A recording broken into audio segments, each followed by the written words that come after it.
Figma just had a new update that added many changes, and one major change, specifically to components. I wrote an article about it, and in this video I want to briefly go through the most interesting parts of the new update, using brief and practical examples. Most of the updates are easy to digest and use, so we're going to go briefly through them, and we're going to spend a little bit more time with component properties and how to use them with variants. And let's start by something light. Dark mode is now in Figma. The quickest way to use dark mode is to press Ctrl// to grab the quick actions menu and write dark and press enter, and you switch to dark mode. If you want to switch to light mode again, you can press Command/ and write light.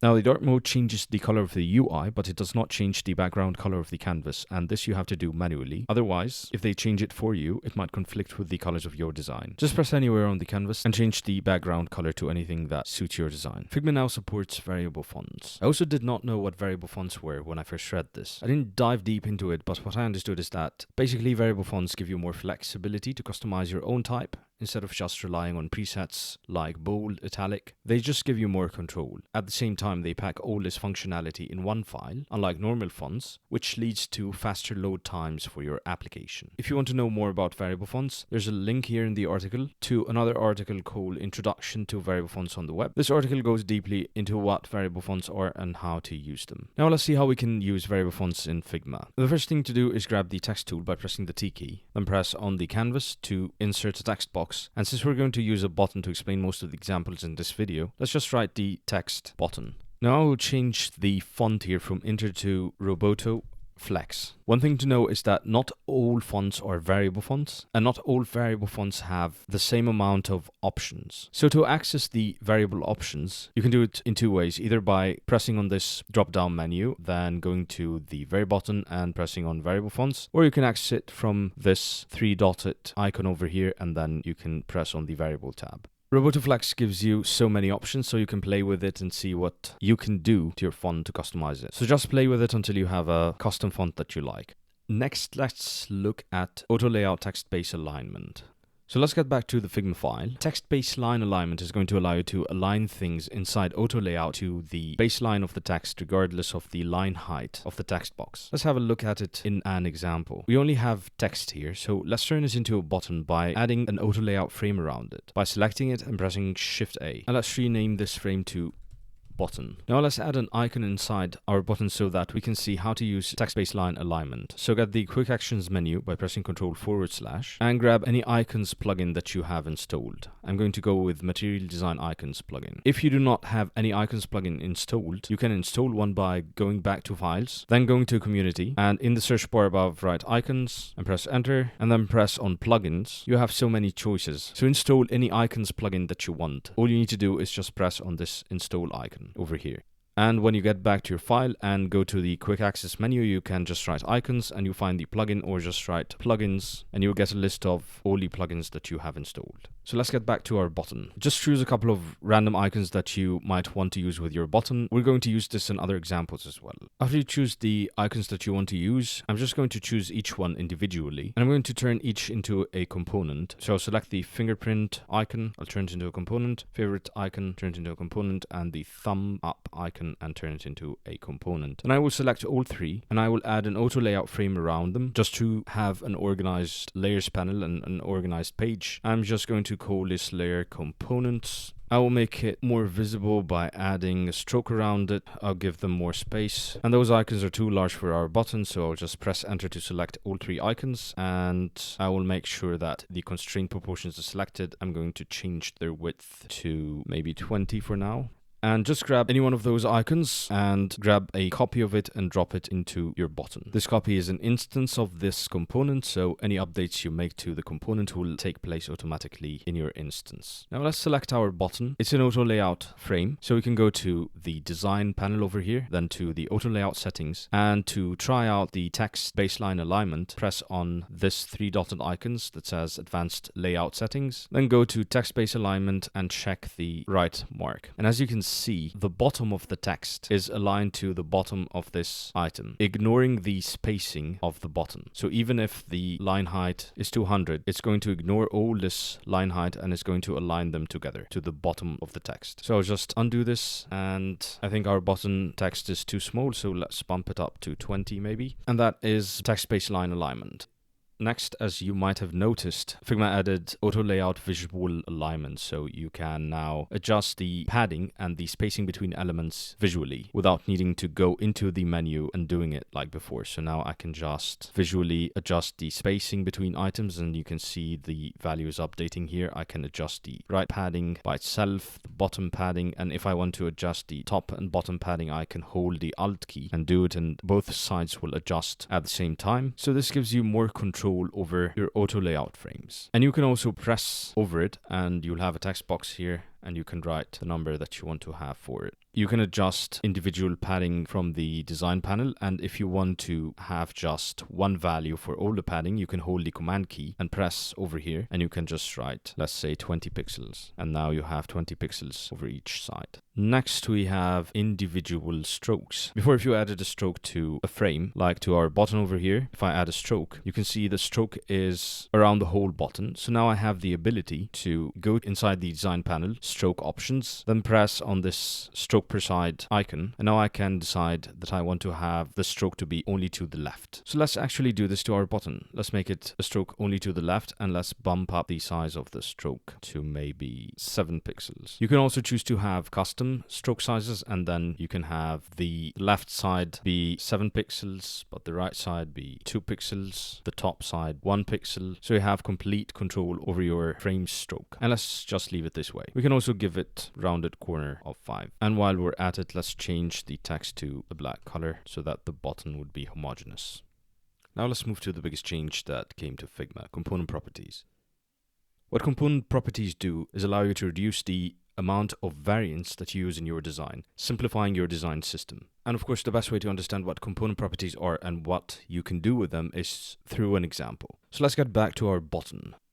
First, I'm going to reduce the amount of padding here because I think it's too much. Let's make it around 10 pixels. And the first thing I will do is that I will turn this button into a component by pressing on the Create Component button at the top of the page here. And let's add our first component property. So if I select the component and I go in the design panel here to properties and press on this plus button that says Create Component Property, I can see that I have an option to create a variant property, which is the same as the variant properties that we were used to before the update. Now we have the ability to add Boolean properties, instance swap property, and text property. So let's start by text property. But instead of just adding a property from over here, what I'm going to do is that I'm going to select the text inside our button, and inside the design panel you find that there's a new option over here that says content, and next to it there's this icon that says apply text property. So I'm going to press on it, and we have here the name of the property and the value of it. So you can name the property whatever you want. I will leave it as text, and I will leave the default value as button, and I will press create property. Now to see how this works, let's take an instance of our component by copying it out here. You can see the difference between the component and its instance by looking at the icon in the layers panel over here. Now I will select the instance, and I will use the new text property that we have over here. What this property allows me is to change the text without needing to double click first. I can just select the button, and here from the design panel I can go to the text property and I can change it to whatever I want. So let's say unlock is the text I'm going to choose. So if I have another instance, I can give it a different text. Let's say like. Let's also add some secondary text underneath the main text of the button. So I'm going to duplicate this text by selecting it and pressing Command C, Command V. And we want this to be smaller, so I'm just going to edit it by going to the variable font settings and just changing the typeface a bit.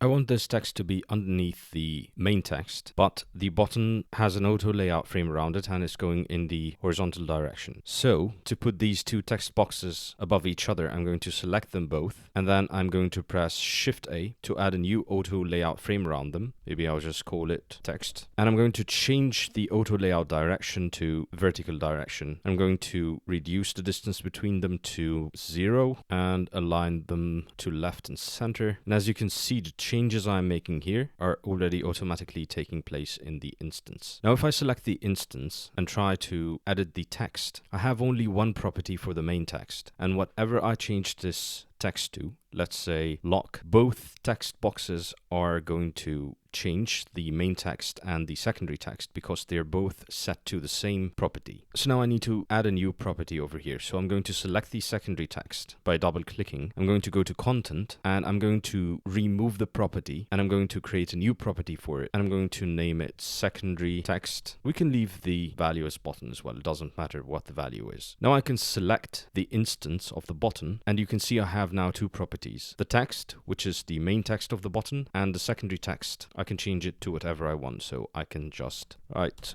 something over here that explains what the button does. And as you can see, this just simplifies the way you can edit your instances, especially if you have a more complex component. Instead of double clicking all the time to reach your text boxes and edit them, you can now edit them very quickly from the design panel. Now that we have two text boxes, the baseline text alignment is not doing so well, so I'm going to select the component. I'm going to go to auto layout settings, advanced auto layout settings, and I'm just going to remove text base alignment, and that looks better in this specific situation. So now we know how to use a text component property. Let's look at Boolean component properties. What Boolean component properties do is that you can choose any layer you have inside your component and you can add a property to your component that toggles this layer on and off. Let's see this through an example. Let's first create another two instances over here. I want this button to not have an icon, so to only have main text and secondary text, and I want this to have only the main text. So I want to be able to hide the icon and I want to be able to hide the secondary text. First, let's just select all the instances. I will add an auto layout frame around them. I'll name it instances just to be organized, and we're going to use this frame to present our buttons later on when we make them interactive. I'm going to add a fill to it and I'm going to add a padding around it. So I'm going to press Control and press over here and let's add a padding of 20 in all directions. Now let's add some Boolean properties. What do we want to be able to toggle on and off? The secondary text. So I'm going to select the secondary text. I'm going to go to the design panel, then layer, and you will see the same icon here. If I hover above it, it says apply Boolean property. So I'll press on it and I'm going to name this property show secondary text. I'm going to leave it by default as true. I'm going to create the property. Now I can go to this instance and you can see a new property appeared over here, and now I can toggle the secondary text on and off. And as you can see, if I toggle it off, now the property of the secondary text disappears as well. You can already see the benefit of using component properties. We have only one component, but we created two different cases out of it. So we saved ourselves one variant already. Now let's add another Boolean property, but this time we're going to toggle the icon on and off. So again, ask yourself, what is it that you want to be able to toggle on and off? It's the icon, so select the icon inside the component and then go to the design panel, then look for layer, and next to it you'll find this icon, apply Boolean property, press on it and then select create property, and let's name it icon. And let's leave it as true. Now again, let's select the third instance that we have. And as you can see, we now have a new property over here that allows us to toggle the icon on and off. So let's toggle it off. So now we can have a button with full properties. It has main text, secondary text, and an icon. We can have a different button that has main text and an icon. And we also can have a button with no icon, only main and secondary text. I can make a new instance here. I made it by selecting this instance and pressing Command C, Command V. And I can also toggle the secondary text off. So you can see we have 4 different buttons using one component. No need to create any variants at all. Before the update, you had to create 4 variants to be able to achieve this. So what else can we do with component properties? The only thing we didn't cover yet is an instance swap, and that's why we added those different icons. So I want to have the ability to swap quickly between those icons. So what do you think I need to do? Again, what is it that I want to be able to manipulate? It is the icon. So I'm going to select it, and in the design panel, you can see next to the name of the component, there's the same icon over here. If I hover above it, it says apply instance swap property. So I'll press on it, and again, I'm going to name the property select icon, and from over here you can choose the set of icons that you want to be able to swap between. Since I've already put the icons that I want to use for the button into a frame that I called components, I can just select any one of those and I'll be able to swap between this group. So I'm going to press create property, and now let's create a new instance over here. So I'm going to press Command C, Command V. Now we have a new instance, and let's show the icon, and now you can see that we have a new property over here that says select icon, and I can press on this drop down menu and I can swap this icon with any of the icons in the same set. So let's turn this into a like button, and now we can change the text as well to like. So you can see that I already have a lot of options available to me. I can make a lot of variations to this button just using one component. And that's it. This is the new component properties. So when not to use a component property and use a variant instead. If we want to create an interaction on our button, we need to create a new variant because component properties do not work inside prototypes. Also, if you want to change the color or the size of the button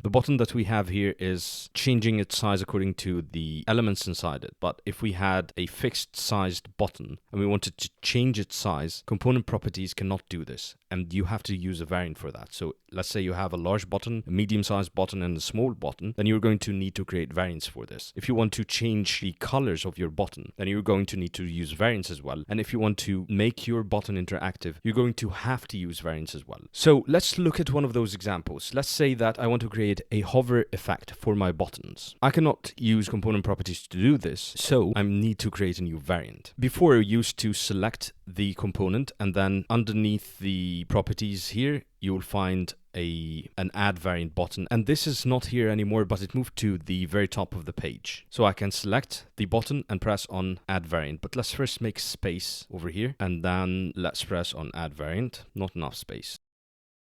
So now we have a new variant for our button. Here's the default button that we have, and here's a new variant. I like to turn this into an auto layout frame because it just makes it easier to organize the page. So I will select the button component and press Shift A. Now this is an auto layout frame, and I can manage the distance between the buttons over here. And let's reduce the padding to maybe 20 pixels. Now let's select the new variant. And if you go to the design panel and current variant, you can see that variants have properties as well. You can see that by default, we have property 1, and it's set to default for the default variant. And then the new variant also has property 1, but it's set to variant 2. So variants cannot have the same values for properties. So if we set this to default as well, you will see that we have an error message over here. So let's change this to something that makes sense. This will be a hover variant. So I'm going to rename property 1 to hover, and I'm going to rename the value of this button to true. And I'm going to select the default button, and I'm going to change default to false. If you look at the layers panel, now this variant is called hover equals to false, and this one is hover equals to true. All right, now if we select any of the instances, we can toggle between the variants over here, just because we named them to true and false. If we didn't, we would have a drop-down menu and we can swap between their names. But we didn't make any difference between the two variants, so nothing is happening when we toggle between them.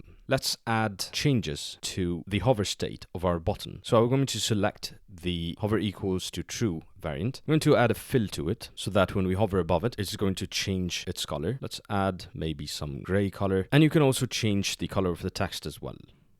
So when we hover above this button, it's going to change to the state. So now if I select any of the instances and toggle the hover from false to true, you can see that it's changing to the hover state. But for this to work inside a prototype, we need to create a connection between the buttons. So I'm going to select the default button, and I'm going to switch to prototype settings by pressing Shift E, or you can press over here. You can see a node appeared next to the button, so I will just take it and connect it to the hover state. And when I released, the interactions details are going to appear, so I can change the interaction details from on click to while hovering, and leave it to change to hover true with an instant animation. Now, if we select our instances frame and present it, here are our buttons, so if I hover above them, they are changing from the default state or from the hover equals to false to hover equals to true. But here, I think we have discovered a bug that happens with component properties. So if you swap the icon for another icon and you change it, you change the colors using variants, it gets stuck with the new colors. It does not go back to its previous state. This also happens inside the file. So if I select the instance over here, switch back to design by pressing Shift E, and if I toggle the hover to true and then I remove the hover, it gets stuck with the new colors. I sent to Figma about this and hopefully it will be fixed.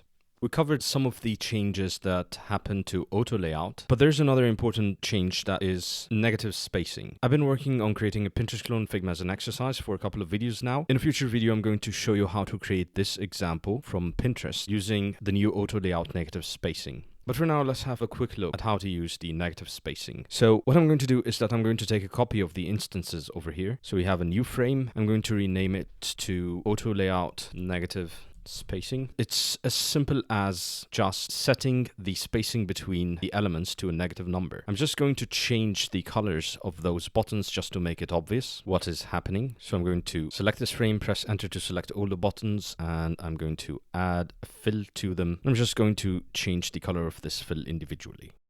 So I'm going to select this auto layout frame. This only works inside an auto layout frame. And I'm going to change the spacing between items to a negative number. So you can do it from here or you can do it from the design panel. Just set it to a negative number and the elements will start stacking on top of each other. We can also add custom strokes over here of maybe 1 pixel just to make things clear as to what is going on. So you can play with this spacing and you can put the elements on top of each other. And you can also select the auto layout frame again, go to advanced layout settings and change the order of the stack. So go to canvas stacking and choose first on top. So the order is going to be changed. Let's present this frame instead of the other frame because there's another bug that I also came across when prototyping using the new negative stacking. So if I hover above this button, away from the button that is below it, all is well. But if I hover in a common area with the other button, the unlock button is unable to tell that I'm not hovering over it. I'm actually hovering over the button on top of it. So here is another bug that I sent to Figma about as well. Let's move on to spring animation. And again, let's explain how to use spring animations using a simple example. I'm going to create a new frame over here. I'll press enter to select everything inside it, and I'm going to delete them. I'm going to rename this frame to spring animation. Let's just get a copy of this fingerprint icon and drop it inside our frame. All right, so we're going to select the fingerprint component and add a new variant to it by pressing here at the top of the page. Again, I'll add an auto layout frame quickly, reduce the distance between the icons, reduce this unnecessary taken space, and let's set up our animation. We want the button to animate to a different state using a spring animation. So let's select the new variant and let's rename the property one to clicked equals true and select the default one and change the value of clicked to false. So by default, it's not clicked. Let's select the clicked state and let's bump up the size to, let's say, 40 pixels. Make sure when you do this that the constraint proportion is clicked, otherwise it will get skewed. And let's also change the color. So I'm going to select the icon and change its color to a different one. And now if you go to the instance, if you change to clicked, you can see that the size is getting larger. Let's also make the frame fixed sized so that it does not animate with us. But this is not going to work inside a prototype yet. We have to set an interaction. So let's select the default state or the clicked equals to false state and press on Shift E to switch to prototype and make a connection. And this time the connection will be on click, change to clicked equals to true. But instead of an instant animation, let's make it smart animate. And now let's press on the drop down menu below the smart animate. And below here you have the options for the spring animations. And these are preset options. So you can make it gentle. You can see an example of it over here. You can make it quick and you can make it bouncy, which is the most obvious. You can also make it slow, or you can click on custom spring and decide on how you want the animation to be. So you can make it an extreme spring like this. Let's leave it something like that. So let's present this frame and see what will happen when we click on the button. We'll zoom in a little bit and click on the button and you can see it's changing using a spring animation. But it would be nice if we added a delay here and then after a short delay it would get back to its default state. So let's get back to the design and go to the component. This time let's select the clicked equals to true and make a connection from it back to the clicked equals to false state or the default state, and let's change the interaction details from on click. We're not going to click on it. We want it to just by itself wait for a few seconds and then return to its original state. So press on this drop down menu and select after delay and change to clicked equals to force, also using a spring animation. You can also use something a little bit different. Maybe let's make it gently come back to its original state. And let's check the prototype again. I'm just going to reload the page, zoom in a little bit. Now let's click. And it returns to its default state after a very short delay. One very final thing. Let's get back to files. And as you can see, this is my drafts folder. It is quite a mess. I have a lot of files over here. And as time goes by, these files are only going to get more and more. And there is no way in Figma to organize the files. I need to go back sometimes to older files to remember how to do something. And I spend a lot of time searching through the files. Yes, I can use the search over here, but sometimes I don't name them properly, which I should do actually. I should name the files in a better way, but I should also have the ability to put the files inside folders. But now Figma added this ability to have favorite files. So you can see here I have a list of my favorite files, and this is not enough for organizing my files completely, but it's a very good first step. Now I can have the files I visit the most over here, and I don't need to waste time looking for them. How to add a file to favorites? Obviously, you can click, if you are inside your drafts folder, you can click on this star to add it to or remove it from the favorite files list. You can also right click on it and remove from favorites or add to favorites. And if you are already inside a file, next to the name of the file, you can see this drop down menu. You have the ability to add or remove from your favorites files. And this is it for the updates that I found most useful and most interesting and impactful to my workflow. You'll find a link to this official file by Figma where every single update is going to be mentioned. I also find a link to this Figma community file where you will find all the examples that I worked on in the article and in this video. And you also find a link to the article in the description and first comment if you want a step-by-step, slow-paced way to going through the updates.